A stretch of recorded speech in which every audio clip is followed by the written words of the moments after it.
Please join me in welcoming to the Distinctive Voices podium, Dr. Melville Wohlgemuth.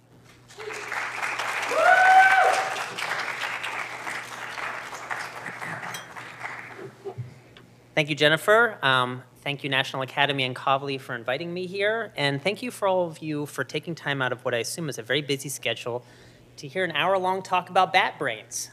So what I want to talk to you guys tonight about is essentially my lab's effort to understand how the brain operates in the natural environment. And what I want to argue tonight is that the bat is a very good model for how the brain evolved to perform in our everyday lives. Before I get into the bat stuff, I just want to give you guys an example of the kinds of behaviors that we're interested in studying in the laboratory.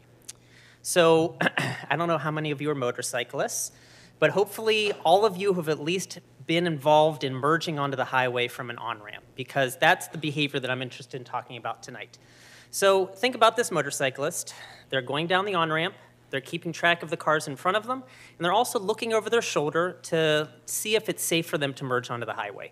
So they sort of have to do two things simultaneously. They have to make sure they're not crashing at each moment in time, but they also have to collect information to make some sort of future decision, and that decision is when is it safe to merge. And this, in terms of laboratory speak, we call sensory motor control. And sensory motor control, by definition, is the process of taking in information from the environment to use it to control our behavior. And in this situation, there's both short-term and long-term sensory motor control. The motorcyclist, like I said, has to avoid crashing into the people in front of him, but he also has to plan his safe route onto the highway. Now, while the motorcyclist does this, he's taking in visual information and using that visual information to coordinate a variety of motor behaviors. He's using his eyes to then move his head to look over his shoulder. He's also using his eyes to collect information about how he needs to control the motorcycle, so he's controlling that with his arms and his legs. So simultaneously, he's doing multiple things. And lastly, he moves through three-dimensional space while he's doing this. And, you know, this is typical of our everyday life. But what I will say is it's not typical of laboratory studies of the brain. The vast majority of laboratory studies on the brain have been using simplified and artificial paradigms to try and understand how the brain works. And although that has been very helpful, we're now at a point where we're realizing that studying the brain in simplified context is a bit apples to oranges to how it performs in its everyday life. So how are we going to study the brain from the perspective of how it was evolved to perform? Well, I'm going to make the argument tonight that the bat is a really wonderful model for how we can look at the brain and understand how it evolved to be the brain that it needs to be for each species in which it lives. So I think a lot of you probably understand the basics of echolocation. The bat makes an ultrasonic, very loud vocalization. That vocalization is broadcast into space. It reflects off of objects, and echoes return to the bat's ears. And as the bat receives these echoes, it essentially integrates that echo information into subsequent motor programs.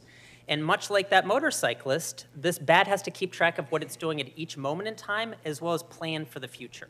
Now, this is just a little cartoon that I drew of the typical hunting process that a bat takes when it is first searching for an insect. Then once it finds the insect, it locks its sonar beam onto the insect. And then when it gets within close proximity of the insect, say about a half a meter, it has to transition from tracking the insect to capturing the insect. And I will say there's a very big shift in its behaviors when it goes from tracking to capture.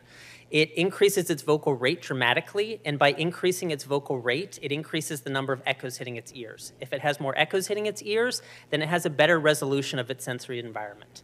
So there's a dramatic increase in vocal rate, and as I will show you in the future here, there are also some very interesting changes in the way that they're organizing the external auditory system. So much like this motorcyclist, the bat has to collect information and then use that information to control a variety of motor behaviors. It's changing the way that it's vocalizing, but it's also changing the position of its outer ears. And like I said, it has to do a very big transition in behavior as it goes from tracking the bug to capturing the bug. And during the capturing phase, it actually has to bring its body into a vertical position and actually grab the insect from the air with its wing. So in the same way that the motorcyclist is collecting information so it doesn't crash into the riders in front of it, as well as simultaneously collecting information about when it should merge onto the highway, the bat has to do the exact same thing when it's hunting. It figures out how far it is from the target, and depending upon how far it is, it might increase its vocal rate. But like I said, it also is to keep track of these transitions between tracking the target and then actually capturing the target. And lastly, obviously, the bat does this in 3 dimensions. So much like how we perform our behaviors in our everyday lives in 3 dimensions, the bat has to do this as well. So we can study the bat in the laboratory and study its natural behaviors in the laboratory as a model for how the brain essentially orchestrates these multi-parametric behaviors. So how do we do this in the laboratory? Well, as Jennifer said, I'm from the University of Arizona in Tucson, and if you guys have ever been to Tucson, we have a couple 100,000 bats that live under the bridges in Tucson. And what we do is we essentially go down to the bridges. They actually live up in these expansion joints. We have our own little MacGyver technique of getting the bats out of the expansion joints. And once we get them out of the bridges, we bring them back to our laboratory. And this is what the lab looks like. It's about a 6 meter by 6 meter room. It's about 3 meters tall. And as you can see, it's covered in sound foam. So in this way, we only record the bat's vocalizations. Now, when we're actually running the bats experimentally, we do it under red light conditions because the bats cannot see under red light, and we can, so we can operate all of our hardware without crashing into each other, but it forces the bats to use their sonar. Now, you can see some equipment in the room here. This actually is a little bit difficult to discern, but these are ultrasonic microphones that allow us to pick up the vocalizations the bat's performing. And we also have these motion capture cameras that if you've ever seen motion capture for CGI, where somebody is wearing like a black spandex bodysuit and they have reflective markers on their joints, we've essentially co-opted a system like that to keep track of the movements of the bat as they perform these natural hunting behaviors. So I want to show you a little video of what a bat looks like performing this task. I will say there's one aspect of this that isn't as natural as their natural behaviors, and it's that they hunt mealworms in the laboratory. So mealworms are a very cheap and very nutritious source of food for insectivorous animals, and it's actually really difficult to buy moths. So what we do is we actually hang bundles of mealworms from the ceiling, and we train the bats to hunt and hawk those bundles of worms. So I'm going to show you a little video here. You'll see in the middle of the room, I'll show it to you when the video starts, there's a bundle of worms hanging on a fishing line. You're going to see the bat first fly left to right across the room, and you're going to hear his vocalizations. So I've slowed this video down so you can actually hear the bat's vocalizations. And what I want you to appreciate is how much the bat is changing its vocal behavior as it's performing this task. And like I said, one of the big things a bat does is as it gets closer and closer to the target, it increases vocal repetition rate. And the reason behind that, we think, is that by increasing vocal repetition rate, it increases the number of echoes hitting the bat's ears, and if they have more echo information, they have better spatial resolution. So let me show you this video. So this is our little worm right here. The bat inspects where it is and flies out of the picture.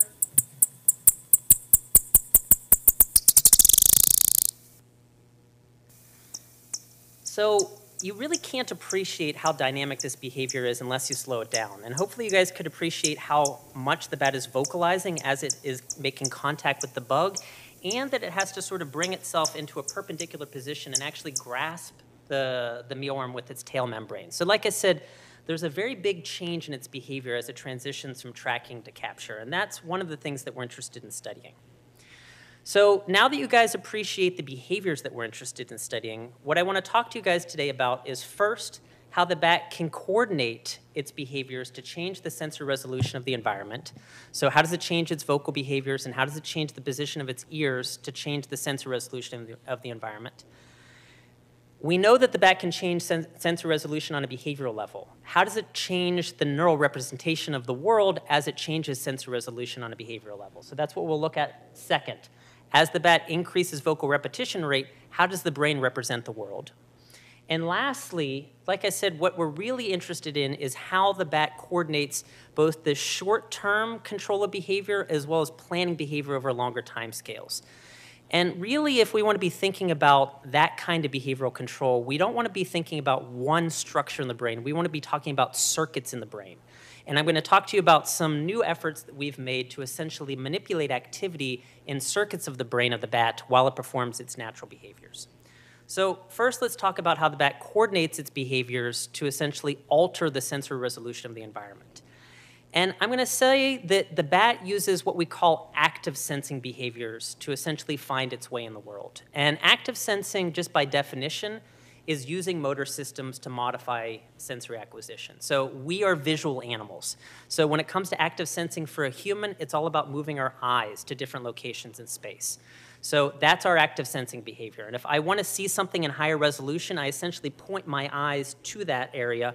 There's a part of my retina called the fovea that has high resolution imaging, and that is the active sensing behavior of a human being who's using vision.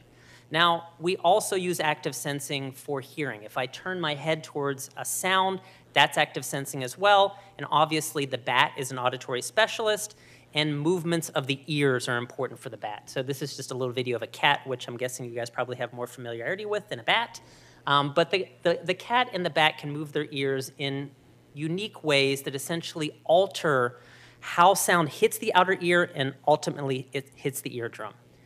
Now, what's interesting about the bat is not only can they alter the position of the ears as the echo is arriving, but they can also alter the signal that they're using to probe the world. So like I said, they're producing a vocalization. That vocalization goes out into space and returns echoes to the bat's ears.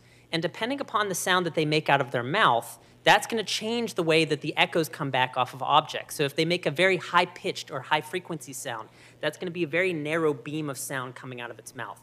If they make a lower-pitched or a lower-frequency sound, it's going to be a wide beam. So in that way, they can tune their field of view for a narrow region of space or a wide region of space. And in this way, the bat can essentially alter both the design of the signal as well as the reception of the signal. So it gives them two chances to essentially alter their sensory acquisition. Now, why would movements of the ears help the bat? I'm going to just take a little bit of an aside here and just talk about auditory localization, because this is relevant to humans as well. So all animals with two ears essentially use the same basic set of cues to figure out where something is in the horizontal plane or where something is in the vertical plane. So horizontal plane is often called azimuth. And if I were to snap on the left-hand side of my head, that snap is louder in my left ear than my right ear and arrives sooner in my left ear than my right ear. If I snap immediately in front of my face, it's equal time on both ears and equal loudness on both ears. And my brain essentially uses those cues to figure out where a sound is in the horizontal plane. Bats do the exact same thing, so do birds, so do reptiles. Now, figuring out where a sound is in the vertical plane is a little bit more complicated, and I'm actually not going to go into it in too much detail because the math is a little challenging. But what I'm going to tell you is that if you have a speaker presenting sound at different elevations, it impinges upon the folds of our outer ears in different ways depending upon the elevation of that speaker. And this is called the head-related transfer function, or HRTF. And I'm just going to say that that's essentially the cue that bats use, and that's the cue that humans use to figure out where something is in the vertical plane. So we essentially have differences between the ears for horizontal and differences in the way that sound hits the ears in order to tell us where something is in the vertical plane. Now, bats actually have an ingenious solution to figure out where something is in the distance dimension. Humans are actually really bad at figuring out where an auditory object is in distance. We mainly just look at like the amplitude of the sound, and that's not a very reliable cue. The bat actually has something that we in the field call a pulse echo delay calculation. So when they produce the vocalization or the pulse, a clock starts to run in their head, and that clock runs until the echo comes back and hits their ears. The length of time that that clock runs essentially tells the bat how far they are from the target. If that clock runs for a very long amount of time, it tells the bat that the target is really far away. If the clock runs for a very short amount of time, it essentially tells the bat that the target is right in front of their face. And I will say there are neurons in the bat brain that are tuned to these particular cues that the bat is using to localize a sound in three-dimensional space. What we don't know is how the brain represents these sounds when the animal's behaving, and that's what I'm going to talk about later. But hopefully from this, you can appreciate how movements of the ears can alter these cues that the bat is using to essentially figure out where the prey is in space. Okay, let's get into the data now. So, like I said, what we want to do is we want to measure how the bat changes its vocal behaviors in tandem with changes in the movements of the ears. And like I said, movements of the ears are going to change these cues that the bats are using to localize the prey in space.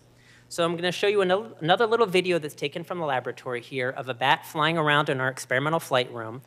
The top left plot here is just high-speed video. The top right plot is 3D tracking of the bat flying through our experimental flight space. For this particular trial, there are 4 obstacles that we hung up in the room that the bat had to navigate around before it actually hunted the worm. The bottom right plot here is what's called a spectrogram, and this is just a way that we can display sound. You don't need to know more than that. It's just a display of sound. And then the bottom left plot here is a zoomed-in view of the bat. And what we're looking at actually are the markers that we've mounted on the tips of the ears and on the back of the bat. And what I want you to appreciate are 2 things here. One, like the last video, how the bat is changing its vocal rate as it's hunting. And secondly, looking down here, how much the bat has to change the articulation of its body and its ears as it's performing these behaviors. So here's a little worm right here. The bat's going to fly up into the corner and out of view, and then he's going to come back down and catch the worms.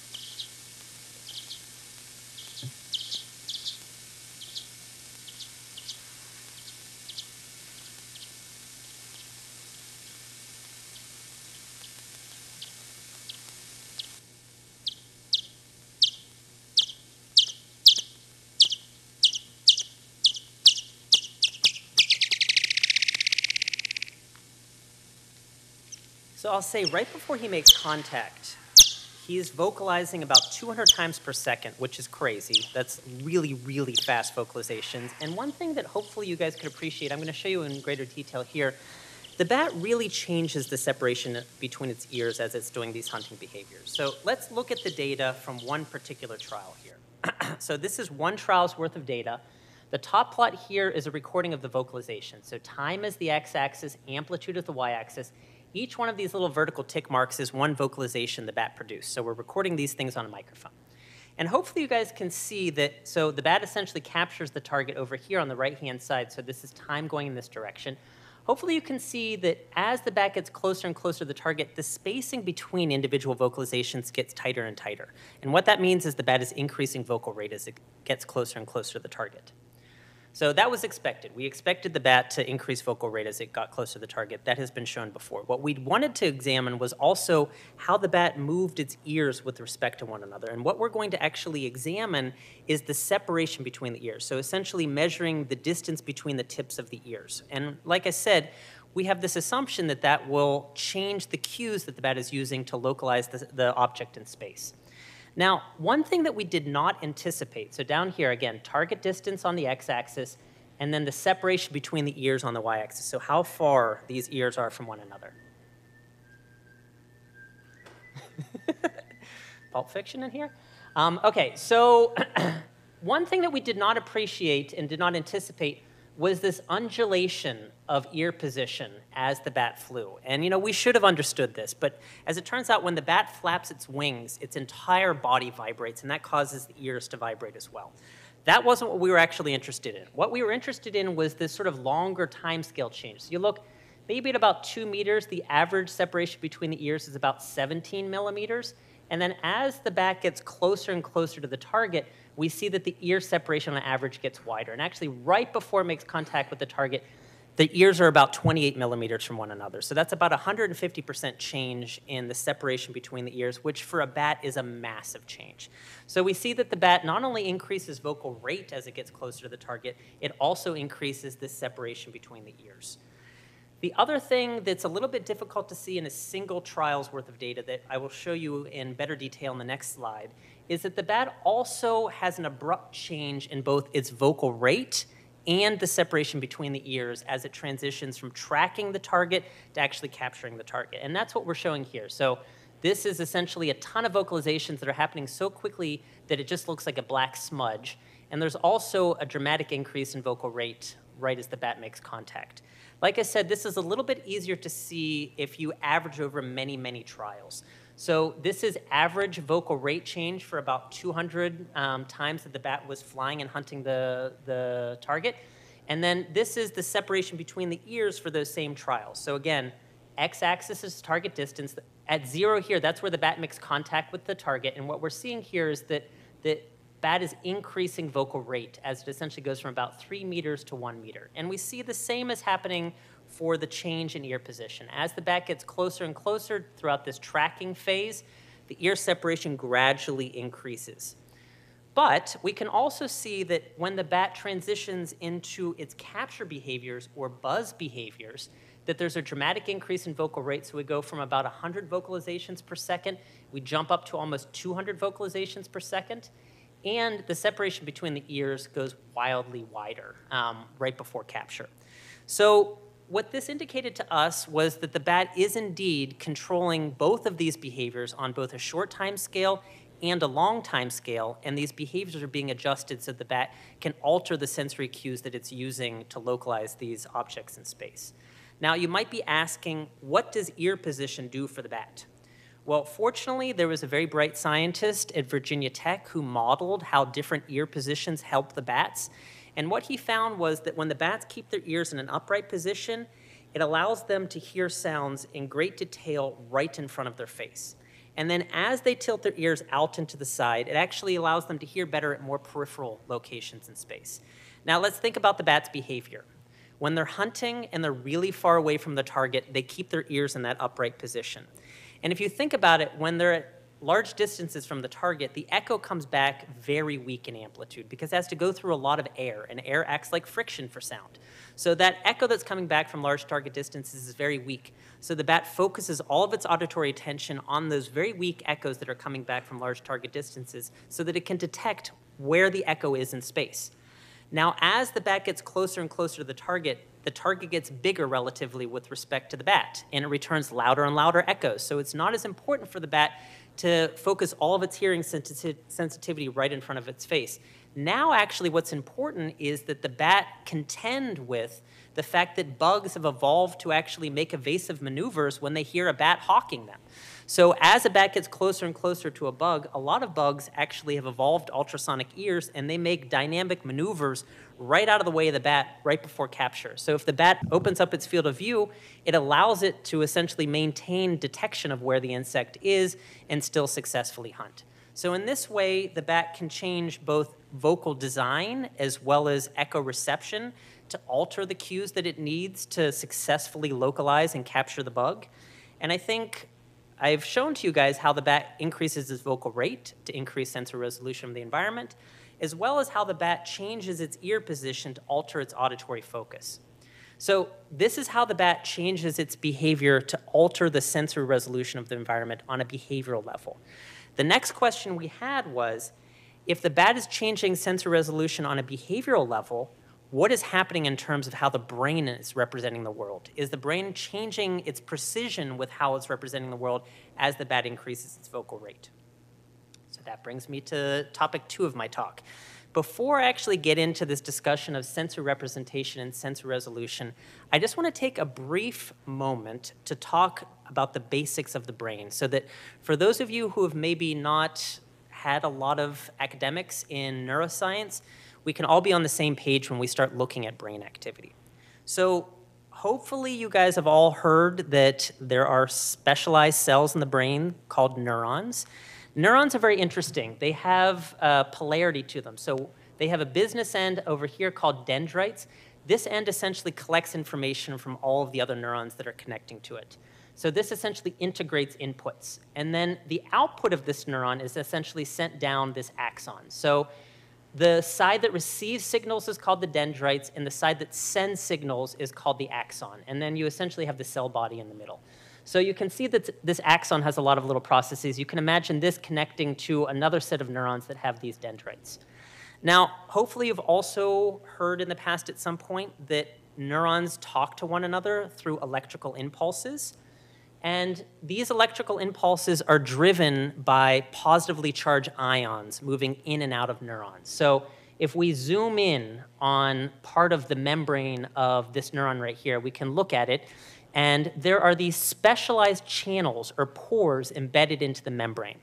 And those pores open and let positively charged sodium ions in or positively charged potassium ions out. So I will say most neurons, when they are not sending signals or receiving signals, they sit at a very negative electrical potential. So that's what's being shown down here. Once this neuron receives an input, it causes these sodium channels to open. If positive ions are flowing into the neuron, it's going to increase the positive potential of the neuron. So we should see this neuron's potential essentially rise. At some point, those sodium channels close, and now positively charged potassium ions flow out of the cell. If you have positive charge leaving the cell, it's going to make the cell more negative, and that's essentially resetting the cell back to baseline. We call this increase and decrease in the potential an action potential, and this is essentially the quantal unit by which one neuron talks to another neuron. And this can be called an action potential or a spike. And I'm going to be talking about neurons that essentially spike in response to sensory stimuli hitting the head or in advance of a motor behavior being driven. So that's what I want to sort of talk about today is how does the brain receive sensory information and then use that sensory information to drive motor behaviors. So when we're talking about sensory neurons, so this is an auditory neuron. The auditory stimulus comes on for a short amount of time. That's what this red bar is meant to show right here. If the auditory stimulus comes on for a short amount of time, then this auditory neuron spikes once. If the auditory stimulus comes on for a longer amount of time, then this neuron spikes multiple times. The important thing is that a sensory neuron fires after the sensory event. So the sensory stimulus hits our head, and then a neuron fires to let us know that that sensory event hit our head. We're going to be talking about auditory responses today, but visual neurons do the same thing. Touch-sensitive neurons also fire after you're touched. Same thing for olfactory or taste neurons. So that's a sensory neuron. It fires after the sensory event. A motor neuron fires before the motor behavior. So if I'm moving my arm like this, there's essentially a strip of brain right here. It's actually on the opposite side of my head because the left side controls right side of the body. There's a strip of brain right here that essentially fires to control the muscle contraction to move my arm through space. So what this is meant to show right here is that a motor neuron is going to fire before the motor event. So I just want you guys to keep those things in mind. Neurons fire in response to a sensory event or fire before a motor event. And what I mean by firing are these action potentials, which are essentially just ions moving in and out of the neuron. Now, what we want to focus on today is essentially how the bat figures out where objects are in space and then orients its attention towards that object in space, because that's what its hunting behavior is all about. And that's also essentially what that motorcyclist was trying to do in the first video I showed.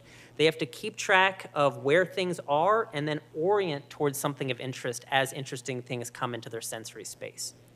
Now, if we want to focus on a part of the brain that takes in sensory information about where objects are and then directs our attention towards that location in space, the part of the brain that you should focus on, or one of the parts of the brain that you could focus on, is called the superior colliculus. And this is just a side view of the human brain. It sits down here in the midbrain of the human brain. It's also in the midbrain of the bat brain, but fortunately for the bat, the midbrain sits up on the dorsal surface of the head. And I'm going to be showing you some data later on where we are recording from the superior colliculus, and we're also manipulating activity in the superior colliculus. And its location on the dorsal surface of the head is very helpful. Now, the superior colliculus, like a lot of mammalian brain structures, is layered. And the layers are essentially arranged top to bottom on the head. The top layers receive sensory information about where objects are in space. And we say that this comes in a head-centered coordinate frame. So if I'm looking out on the world, and the time 7:30 is actually right in front of me at 0 degrees azimuth. So there's a pool of neurons in the superior colliculus that's essentially telling me that there's a clock right in front of my face. There's a different pool of neurons that's telling me there's a guy sitting over there. There's a different pool of neurons that's telling me there's a guy sitting over there. So within this structure, there are sensory neurons that are telling me where objects are in space. And that information arrives on these top superficial layers.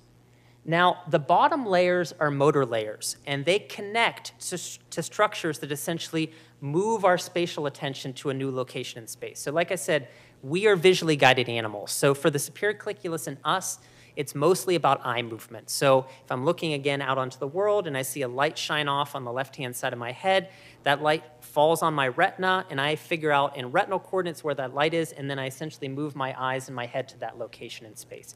So the superior colliculus is mediating that set of behaviors.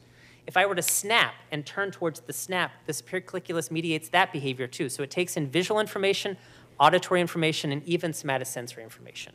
Now, obviously, the bat is an auditory specialist. So the sensor information arriving to the bat SC is echo information about where objects are.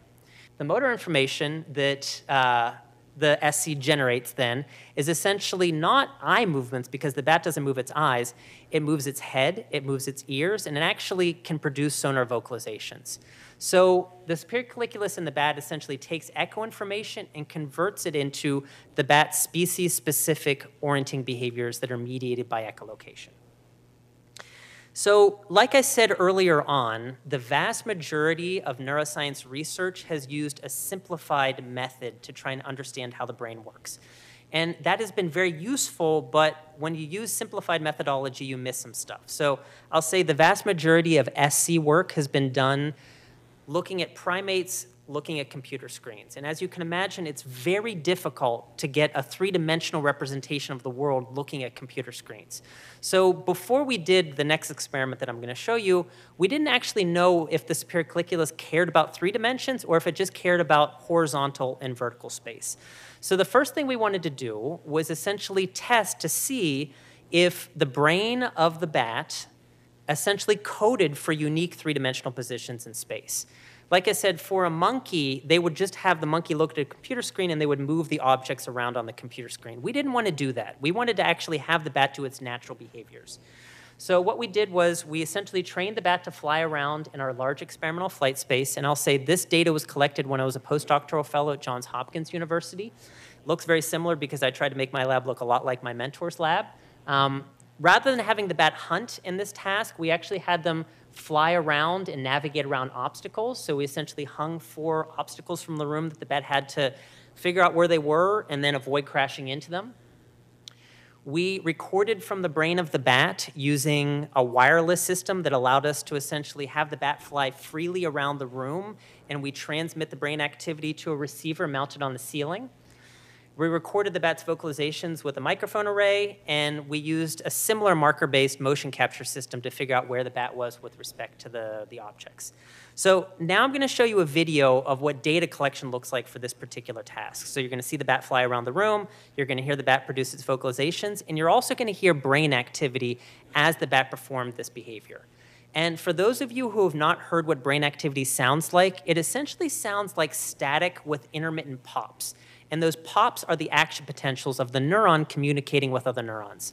So what I want you to listen for in this video is how this neuron increases its firing rate as the bat flies around the room. And what we essentially need to figure out after this data is collected is when does this neuron fire and what is the layout of the room in terms of objects when these neurons fire. So let's first watch the video.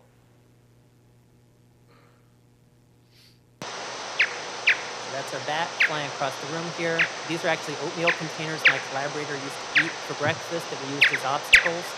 Bird's eye view of the bat flying through the obstacle field. And then again, this is the vocalizations and the brain activity.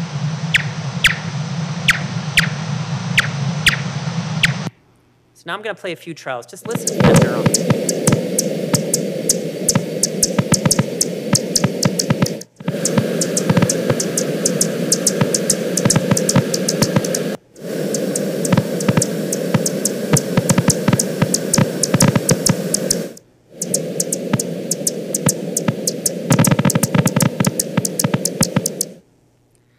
So hopefully you guys could appreciate in that last flight across the room, that neuron went wild. It really increased its firing rate. And I'm going to give you a little spoiler here.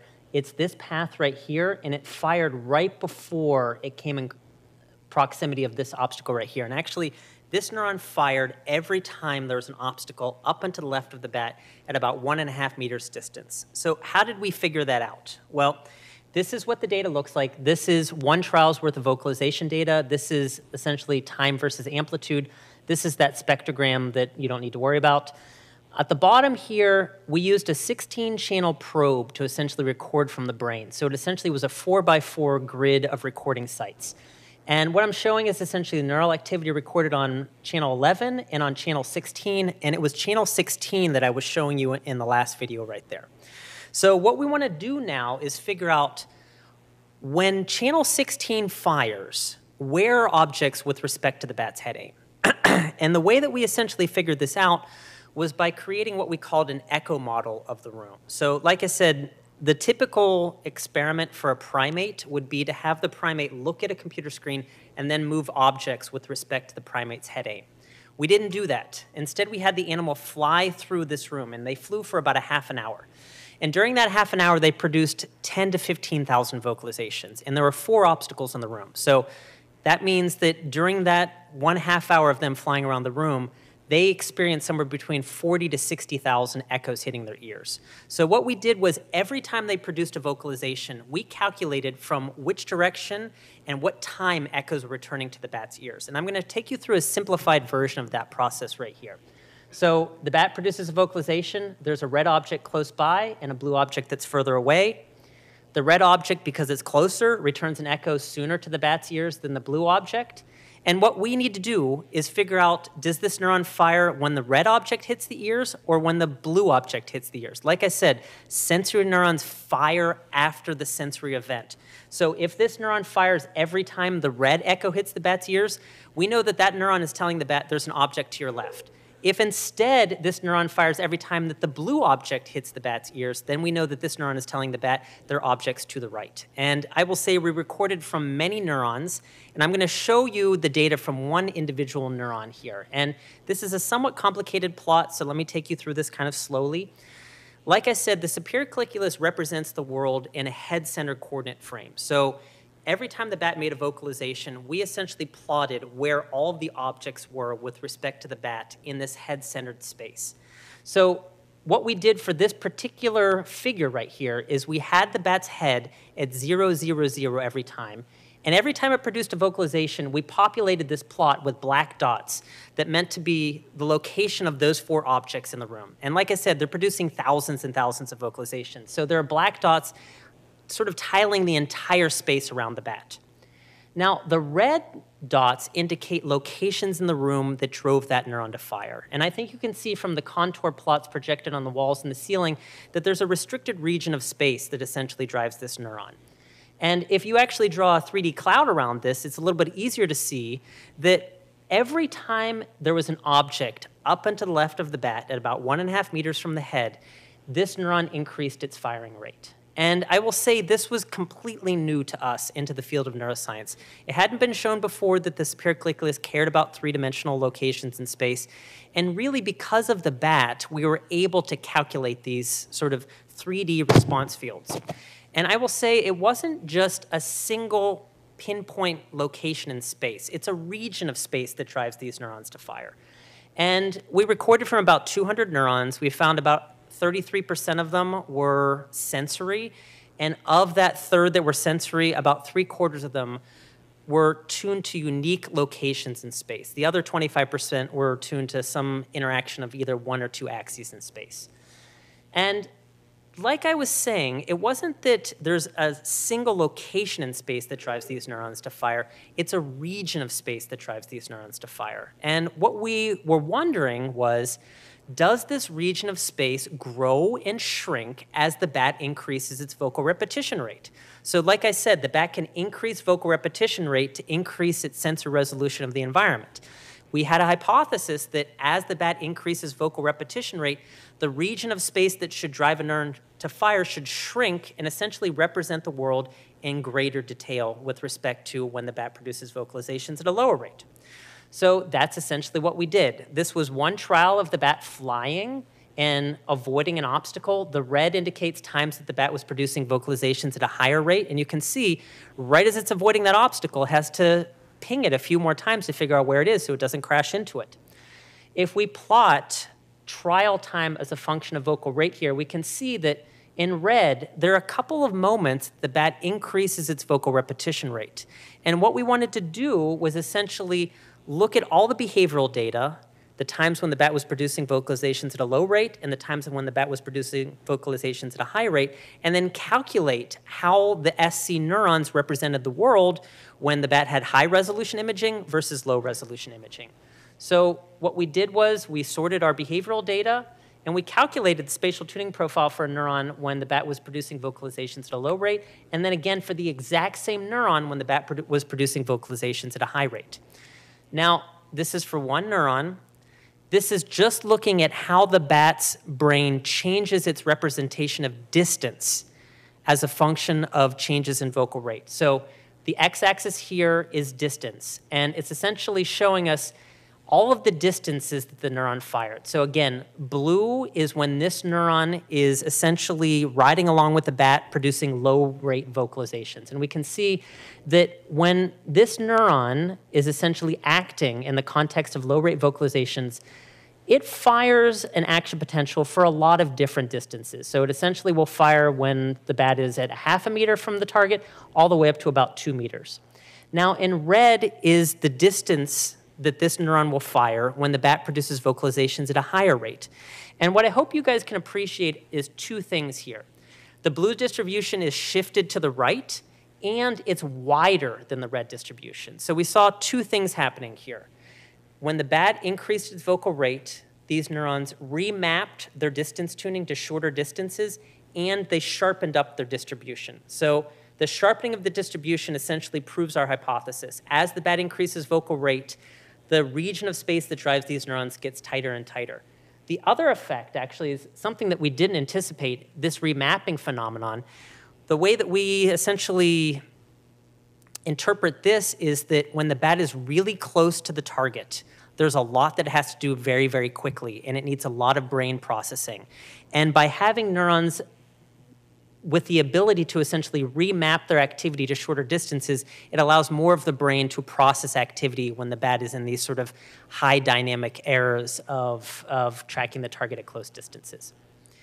Now, what was interesting here was that it wasn't just one neuron in the superior colliculus that changed its activity. It was many neurons. Most of them actually changed their activity when the bat changed its vocal rate. And what this indicated to us was that it wasn't just about the superior colliculus changing. There was probably a circuit that was changing. And that brings me to the last part of my talk, which is how do we change activity in a circuit in the brain as the bat performs its natural behaviors? Well, when we start thinking about circuits in the brain that might be responsible for controlling behavior at each moment in time, as well as controlling behavior over longer time frames, there are sort of two general categories of circuits that we might want to focus on. The first is bottom-up circuitry, and bottom-up circuitry essentially takes information from the periphery and starts to process the features of that. So in terms of visual bottom-up processing, as I'm looking out in the room here, I see somebody wearing a red jacket. I see somebody wearing a red vest. I have a friend up there wearing a white shirt. Those are the features of my visual field. Now, top-down would be the complementary circuit, and top-down essentially uses prior experience to help you analyze ongoing sensory experiences. So I know that that's a jacket because I've seen a jacket before and I know what the features of a jacket are. I can say that it's red without any prior knowledge. I mean, I have to know the word red. But the idea of it being a jacket is something that I've had to learn. So that's the interaction of bottom-up versus top-down processing in the visual domain. Now, obviously, this is important for bats as well. So bottom-up processing in terms of hearing is about the features of the sound hitting the ear. So like the amplitude between the two ears, the frequency of the sound returning, or the timing of the sound. And as I've already explained to you, the amplitude across the ears is important for azimuth, the pitch is important for vertical, and then the timing is important for the distance. So the features the bat is using in the bottom-up processing are essentially to figure out where the object is in space. Now, in terms of top-down processing for echolocation, top-down processing, like I said, is using prior knowledge to help you with your sort of moment-by-moment decision-making. And one of the things a bat has to learn is actually what an insect echo sounds like. An insect echo actually sounds a lot like a leaf echo, and a bat needs to learn what an insect echo sounds like. So that would be a top-down process. The bat also actually learns how to hunt properly, and we think these transitions from tracking the target to capturing the target is something that they learn how to do. And we also know that the bat is actually really good at predicting the flight path of its prey, and that's another thing that we would say would be a top-down process. Now, in terms of bottom-up versus top-down circuitry in the mammalian auditory system, again, human brain here, and I'm just going to quickly go through this. I don't want you guys to sort of focus on the circuitry. Essentially, sound arrives at the ear, goes through a couple of synapses, hits a structure called the inferior colliculus, and then up to the auditory cortex. And auditory cortex is right above the ear here. And the circuit that we're going to focus on is the circuit that essentially starts with the ear, eventually arrives in the inferior colliculus. The inferior colliculus sends information to the superior colliculus and also up to auditory cortex, and then auditory cortex sends stuff back down to the back down to the superior colliculus. So we have some hypotheses about these circuits. This bottom-up pathway from IC to SC we think is involved in this moment-by-moment processing. And we think these categorical shifts from tracking behaviors to capture behaviors are probably mediated from top-down inputs from auditory cortex to the superior colliculus. Now, you guys might have heard the expression correlation is not causation. We cannot just go in and record from the brain and say that this is what these brain structures do. We need to go in and manipulate brain activity and test hypotheses about what these brain structures do by changing activity and see how the bat essentially changes its behavior. So the question is, how do we change brain activity? I'm going to go quickly through this because I'm seeing I'm running low on time here.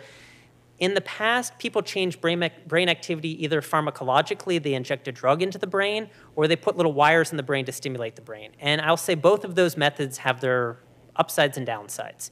Fortunately, there's some new methodology out there now that takes the benefits of both pharmacology and electrical stimulation and combines them into one technique. And this technique is called optogenetics. And I'm guessing that some of you have not heard about optogenetics, so I'm just going to quickly go through it. As it turns out, there are some very bright scientists back in the 60s and 70s that realized that green algae communicate with one another using bioluminescence. And what was interesting about them is that they had a sodium channel that opened in response to light. And as you can imagine, that would be very useful for neuroscience. If you could just put a particular sodium channel into the brain and then shine light into the brain and turn brain cells on and off. So what they did was they took that channel out of green algae, they repackaged it in a virus. We can now inject that virus into the brain. That virus will infect particular cell types depending upon how you tune that virus. And then we can shine light on and off on those brain cells to essentially initiate activity in those neurons. And this is just a little video of what that looks like. So essentially you inject a virus into the cell. It causes these particular channels to be expressed on the cell surface, and then you shine a light. That light opens these sodium channels. Like I said, sodium flowing into the cell is the beginning of the action potential that essentially allows one neuron to communicate with another neuron. So what we did was we essentially used this viral technique to infect the motor layers of the superior colliculus of the bat. So like I said, the motor layers redirect the animal's spatial attention from one location to another. And we didn't actually know how the superior colliculus worked to generate the sequence of orienting behaviors the bat needs to do to successfully hunt. So what we wanted to do first was essentially drive motor behaviors in the echolocating bat to see how motor behaviors are orchestrated during the bat's hunting behaviors, or hunting tasks. So we started this process in a seated bat because obviously this is really tricky to do in a flying bat. We're doing it in flying bats now. I don't actually have the data processed yet, but I'm going to show you data from a seated bat. So the bat essentially sits in a little box here. This is the box. There is a wire wrap of coil in here, and then this is the device that essentially sits on the skull surface. And this wrap of wire, I don't know if you guys have wireless charging on your cell phone, it's essentially the same methodology. This wrap of wire transmits power to this device, and when it's transmitted to this device, there's a tiny little LED that essentially turns on and off on that device. And we can essentially determine how that LED turns on and off. And as the LED turns on and off, it essentially turns these motor neurons on and off in the superior colliculus to drive the animal's attention to different locations in space. So I'm going to show you a little video of that here. So this is our bat. He has little markers on its head so that we can quantify how it's moving its head. And then there's a little ring right here that has a light on it. That light turns on when the light in the brain turns on. So you can see when the light in the brain turns on by looking at this particular indicator light right here. And like I said, we're essentially turning the light on and off as we desire. And the idea is that as we turn on the light, we're going to change the spatial attention of the bat. So right now the bat is essentially looking straight out. And I'm going to tell you, we have this setup done such that when we stimulate the brain, the bat essentially looks over the right-hand shoulder. So this is the light that turns on. The bat turns its head. And like I said, we can quantify this with our little marker system. And one of the things that you can't appreciate here is that not only are they moving their head and their ears, they're also producing vocalizations as a result of the stimulation. So what we're doing now, what we're using this for now, is to essentially explore the motor space of the superior colliculus so that we can understand how the superior colliculus drives these natural orienting behaviors of the bat. Once we figure that out, we're going to use this same system to essentially turn on and off the inputs from the auditory cortex and the inferior colliculus into the SC to test these hypotheses that we have about these structures being involved in moment-by-moment control, as well as control over longer timescales. So I see that I'm already 7 minutes over, so I'm going to finish there. Hopefully at the end of all of this, you guys could appreciate that the bat can do a variety of things simultaneously to change the sensor resolution of the environment.